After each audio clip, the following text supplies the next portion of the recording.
Hi guys, welcome to my YouTube channel. Parang hindi na ako sanay mag-vlog ng pagganito, pa landscape ba tawag dito. Dati naman ako nag-YouTube pero gusto ko na siyang i-pursue ngayon dahil sobrang mahal na ng mga bilihin and nakita ko yung earnings ng YouTube. Sa sahod na pala ako. Sa sahod na ako ngayong third week ng April. So sabi ko ituloy-tuloy ko na to, kailangan lang sipagan kasi alam niyo yun, yung sobrang mahal na talaga. Ang dami-dami kong rescued dogs, tas may mga cats pa. At malakas sa gastos. So, kailangan ko na extra income, diba? Eto, nandito ako ngayon sa Kubo, sa condo. Ayun, di pa tapos yun. Bali, papalitan pa ni Ama yun. Ipakita ko sa inyo. Ayan. Ayan yung tambayan ko sa labas. Ay, sobrang presko. Tama-tama, sobrang init ng panahon ngayon. Kasama ko dito yung mga Shih Tzu. Si Polo, plano kong iakyat dito si Polo. Ayan, ganyan yung view namin. Pinapatayuan ko ng bagong bahay yung parents ko kasi yung bahay nila nagigiba na. Kaya, diyan na sila nagtatayo ngayon yung mga kapatid ko, tito ko, tatay ko. Ayan. Sa mga bago lang sa channel namin, ayan, ito po yung farm, may ilog dyan, malapit kami sa dagat. Kung ano na lang ma-vlog no? Kasi kailangan dito sa YouTube mas mahaba yung video i-effortan mo lang talaga. Ito kapag magne-Netflix ako, dyan, then may mga dog food dito para kila Bell. Tapos, ito yung labas. Yung mga Shih Tzu natin. Nandun, ayun, nagpapahinga doon sa ilalim. Yung cat si Pong, siguro nasa bubong siya. Yung cat na yun yung tinapon dyan sa ilog, sa tapat namin. Ito nga pala yung fish farm natin. Ayan, meron tayong more than 3 hectares land dito. Hindi ko naman na-expect na yung purpose pala ng land na to, kaya ako nabili, is para sa mga marirescue natin dog. Kasi dati hindi naman ako advocate Hindi ako advocate dati. Hindi ako mahilig sa dog, sa cat. Dala lang ng awa, kaya ako nagre-rescue.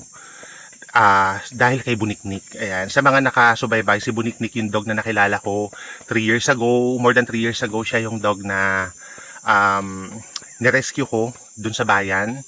Sobrang bait na dog. Then 1 year lang siya sa akin, namatay din siya kasi nagkasakit. Pero nangako ako sa kanya na aalagaan ko yung mga na-rescue natin na dogs dito. Kaya meron din tayong page name na Buniknik and Friends. Ayun. Kasi yung mga friends niya, yung inaalagaan natin.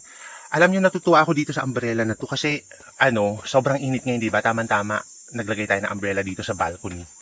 Ayan. Kaya ganyan kalilim yung binibigay niya. Hindi gaanong mainit dito sa taas. Kaya nga pala nagtayo ng kubo dito kasi sabi ni Ama, para daw hindi na ako mahihirapan kapag nag-work, ganyan. Para meron akong privacy. Kasi pag nasa baba ako, yung magulo yung mga lalabs. Nag-playful sila. Ayun, tara sa baba. Yan ako kayo. Ganito yung buhay namin dito. Simple lang. Malayo kami sa bayan. Hindi matao. Tapos maraming dito, salt farm dito sa amin. Dito sa Pangasinan. Iyan kasi yung pangunahing hanap buhay or pinagkakakitaan ng mga tao kapag tag-araw. Then, dito, tambak yung mga natin, gamit-gamit natin dito. Ayan, hindi pa naayos. Sobrang dami kong paninda. Ayun si Sandy, territorial yan, gusto niya dito lang siya. Then, nagpapahinga ang mga lalabs. Nagpapahinga sila dito. Ito si Fina, ayan si Pichu, si Baste, si Bruno, si Choco, si Chinita, puro madudungis. Ito, nandito pa yung mga ibang lalabs. Ayan sila, si Popoy, si Gustavo. Ito yung tinatayo nilang bahay. Ito yung bahay ng parents dati. Nagigiba-giba na kasi dyan. Ito si Apple. Yung iba nandito. Ayun si Julio. Ang dami labahin. Si Julio. Tapos nandito si Ali. Si Pichu nandito. Gumagawa nga pala kami ng ng yelo. Ayan, gumagawa kami ng yelo. Kasi sobrang init, diba? Plano kong maglagay ng yelo dun sa maliit na swimming pool. Ano niluluto nyo? Yung buto-buto Sasabawan. sabawin tapos yung manok. Wow. Ito yung adobo. Ito yung mga cats natin. Yung ibang cats wala dito. Tapos, yung mga yelo. Timmy, good morning. Love you. Ayan. Tapos, yung maliit na swimming pool, dadagdagan ko to ng tubig. Tapos, dyan ko ilalagay yung mga yelo na ginawa. Kasi gusto ko talaga mag-swimming ng malamig. Na malamig kasi ang init-init talaga ng panahon. Tambak yung mga gamit-gamit natin dito. Hindi pa naayos. Yung mga paninda karamihan yan. Ito yung dati kong kwarto. Ayan. Ito yung dati kong kwarto. Ito yung mga collection ko ng wig. Grabe, hindi pa ako nakakapag-ayos ng bahay. Ayan. Ayan yung kubo. Tapos, ito. Ganyan yung view dito sa kwarto. Ayan. Nakatiles tong kwarto. May aircon dito, hindi ko ginagamit kasi nangihinayang ako sa kuryente. Kaya sabi ko, tiisin ko na lang. Siguro gagamitin lang yan kapag hindi na talaga kaya para sa parents. Ang parents ang gagamit. Ganun. Ayan. Siguro, since mag-YouTube tayo, mas makakapag-upload ako dito ng mahabang video. Siguro mga 18 or 14 to 20 minutes, ganon. So, mas makikilala nyo pa kami. Ganon. Sipag nga lang yung kailangan kasi, alam nyo naman, dati kasi, kaya ako tinatamad mag-YouTube. Tapos sabihin ko yung reason. Patigil-tigil ako mag-YouTube eh. Ito yung reason. Dati, pag nag-YouTube ako, sobrang tagal talaga mag-upload. Kasi mahina internet. Pero nung nagkaroon na ako ng Starlink, ayun, ang bilis na mag-upload. Kaya sabi ko, nandito naman na yung mga kailangan, sipag at effort na lang talaga yung kailangan. Kaya, pinaperson na natin. Tuloy na natin yung paggawa ng yelo kasi gusto kong gumawa ng marami kasi kailangan namin ng yelo eh. Yung wala naman tindahan malapit dito. Ito na lang, sasagain.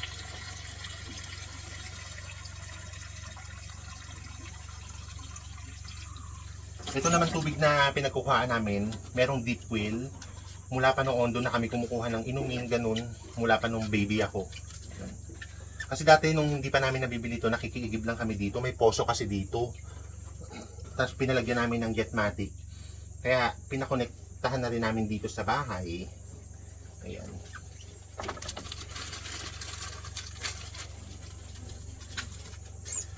Wala naman nagtitinda dito ng mineral water malapit.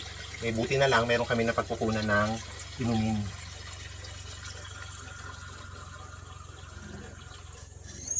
Kaya less expenses na rin. Tapos, meron pa mga ligaw na ube sa gubat na kung wala ka na maisaing, pwede ka maghukay doon, ilalaga mo, ganun. Tapos sa isda naman, marami naman kami isda dito. Malaking tulong para sa ulam, lalo na sa mga lalabs, sa mga dogs, sa cats, gano'n. Puro effort lang talaga kailangan. Siyempre, mag-e-effort kang manghuli, mag-e-effort kang magluto, food preparation, gano'n.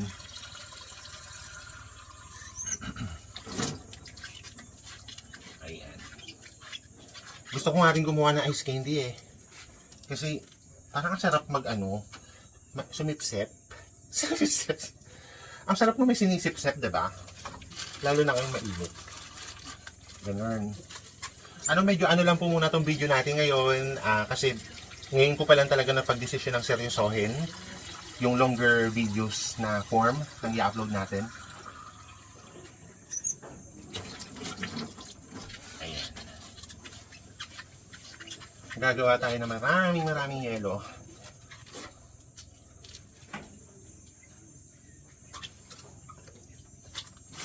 Dati nung bata pa ako, nagtitinda ako ng ice candy eh. Ang dami kong racket nung bata pa ako. Mangisda, magtanim ng palay, maggapas, gano'n, magkaryada ng asin. Ayun, kargador din ho tayo ng asin. Kaya lang, nagkasakit ako, nagkaroon ako ng lus-lus, gano'n. Hindi na ako pwede magbuhat ng mabibigat.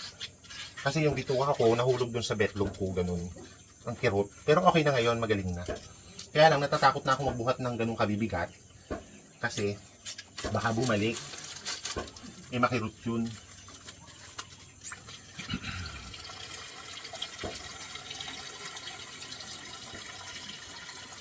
Napakasimple lang ng buhay namin dito. Ganito lang, walang mall. Alam niyo yun.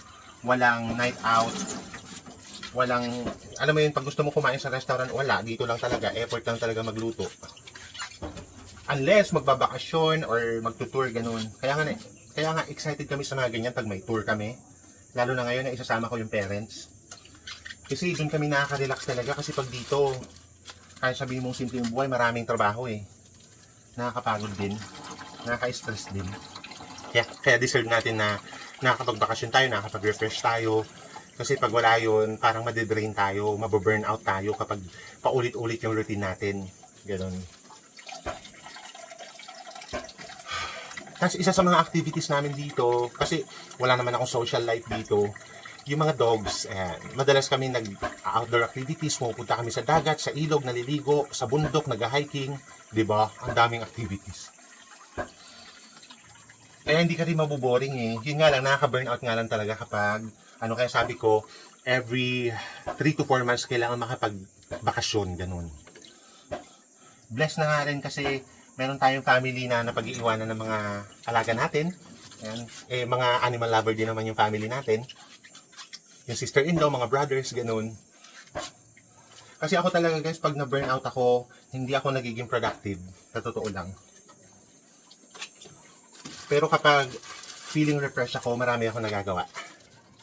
Ayun. Lagyan natin sa freezer. Bumili ako ng malaking freezer kasi kailangan ko mag-stock ng maraming ulam. Kasi yung mga lalabs. Wala pang stock ngayon. Kasi di pa kami nag-harvest. Pero pag nag-harvest naman kami, ang dami.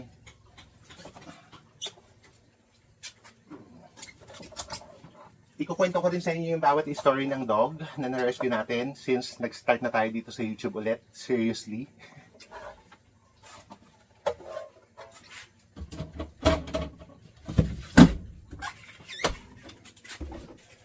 Mamaya ko na itutuloy.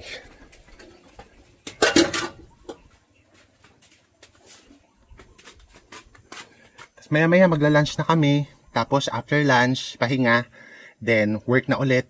Ganun lang, kahit nandito lang sa farm, ang dami talagang trabaho. Even yung mga kasama ko dito. Yan. Libot ko kayo. May salt farm dyan. Tapos, lumaki na yung tanim kong kamyas. Ayan, lumaki na siya. Then yung mga malunggay ko nakalbo na kasi lagi kong nilalagyan ng dahon ng malunggay yung ng mga lalabs pagkain. Ayun. Kaya kailangan ko magtanim ulit ng maraming malunggay. Kaya bumili na ako ng pagtataniman. Bumili ako ng pagtataniman. Ito, bumili ako ng tray. Tapos, yung mga paso. Ito yung mga paso.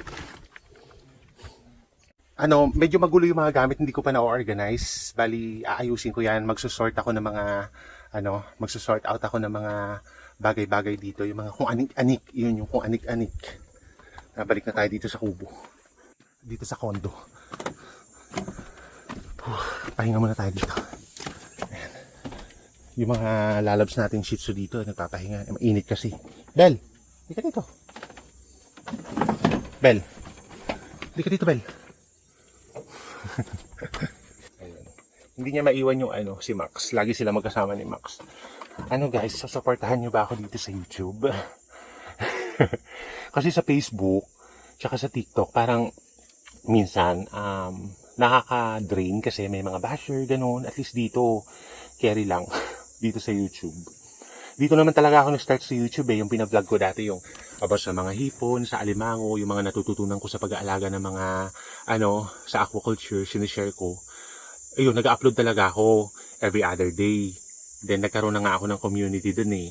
Kaya lang, iniwan ko na yun kasi nga nung naging advocate na ako ng, naging dog lover na tayo, tsaka cat lover. Ayun, naging ganun na yung content. Tsaka hindi na ako nakapag-focus dito sa YouTube kasi parang kako nung sa Facebook tsaka sa TikTok, kahit short form video lang okay. Dito, kailan lang naman ni-launch yung shorts, di ba? Tsaka hindi madaling magparami dito ng subscribers kasi grabe, ang hirap talaga. Ewan ko, sana pumaldo kasi pag nangyari yon, mas marami pa tayong matutulungan ng mga dogs. Parang kinumit na natin yung sarili natin kasi lagi tayong, parang nakakonsensya kapag, hindi ka tumulong sa mga tulad nila. Parang ganun. Ayun. 10 minutes na ba? And kasi kailangan mahaba yung video guys. Pero sa mga susunod na video, masasanay din naman ako na mag-vlog na paganto pa landscape. Yung sa daily life namin ng mga lalabs. Ayun. Nagugutom na rin ako. So, hanggang dito lang muna, magkita-kita ulit tayo bukas. Ayan, daily vlog na ito. Ayan, salamat po na marami. Invite ko rin yung mga follower ko sa Facebook, sa TikTok na mag-subscribe dito sa YouTube. Ayan, kasi kung hindi nyo kami mapanood, or just in case mawala kami sa Facebook or TikTok, dito nyo kami mapapanood sa YouTube. Ayun. Okay. Salamat po ng marami. God bless.